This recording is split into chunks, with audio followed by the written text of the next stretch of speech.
In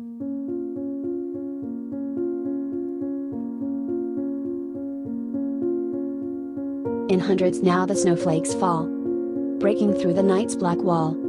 As I sit and overmull previous days' events of gore, cannot hide from dear old Dolly, girl who succumbed to her folly, pushed my buttons, unaware how her life to shreds I tear. Still, I see her, ghostly, pale, as I pushed her off the rail, falling slow, like time had stopped, heading toward her brain be mopped. Sadly though, the drop was short from her destination, mort. Troubles still, they followed cruelly. Eleanor, the one yours truly, out of school and almost cuffed. Father, teachers huffed and puffed. No one cared to see my side. Trusted Dolly, thought I lied. But I swear, I do not cry. I told them off and said goodbye. To hell with people who don't care, proclaim their love but are not there. Alone I shall my crosses bear, and walk them far, to deep nowhere.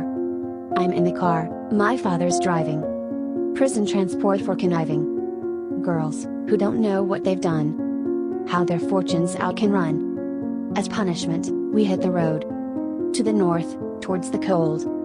7 hours without stop. But I hear a tire pop. Shit! He cries, and pulls the wheel, holding on to beast of steel. Pushes brakes and tries to steer, before crash our fates would seal. But in the end, we silent go, as we whoosh into the snow. Wipers cry and engine steams. My prayers to God's a distant dream. Out we've lived this great disaster. Eleanor's the death's new master. And hand to God I did not fear, when the cloak of end flopped near. Fear belonged to silly girl. First Eleanor, who makes me hurl. I'm much stronger now and cold. A girl whose soul must have been sold. Are you okay? He asks, my father. Eyes slightly red and tearing water. For a moment there I see a glimpse of who John used to be, back when mother was around. Our relationship was sweet and sound, but his tears now cannot move me, and his words they go right through me. I roll my eyes, unclick my belt, and curl against the glass to melt. Snow, and cool again his heart. So, at last we could apart. He waits a moment, lips on mute, but silence well him does not suit. Come on now, Ella, not right now. He brings about another row. There was a cafe, mile most back.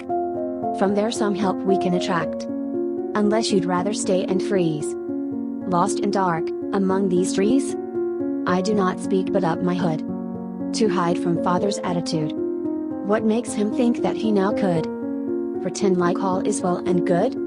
But out he goes and soon I too am in the snow, eyes toward the moon, and past the moon, where stars I see, which distance me from sanity. How nice, I hear my thoughts call out, would be to take the cosmic route among the stars, so far away, that other people have no say. Finally, in no one's eye, the girl who never said goodbye, free could be and sleep in peace, for nothing left behind she'd miss. The cafe's old and wooden diner, rats and mice must eat in finer, boarded windows, neon signs, out, away, where no one finds. But some still have, for cars there plenty. A lot of rust, but single Bentley has my eyes across the road. So fancy, must have cost a load. It's silver like the moon and shining, much too nice for Minwood's dining. I wonder who has got so lost, and what a ride with them would cost. Dashing through this snowy nowhere, in this silver painted flower, would certainly give me the power to free myself from all my sour. Come on now, Ella, quickly please. John now interrupts my peace.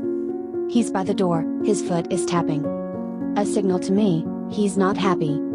I turn away, and won't hear more. And soon there's sound of closing door. And there it is, my chance to go. If only I weren't stuck in snow.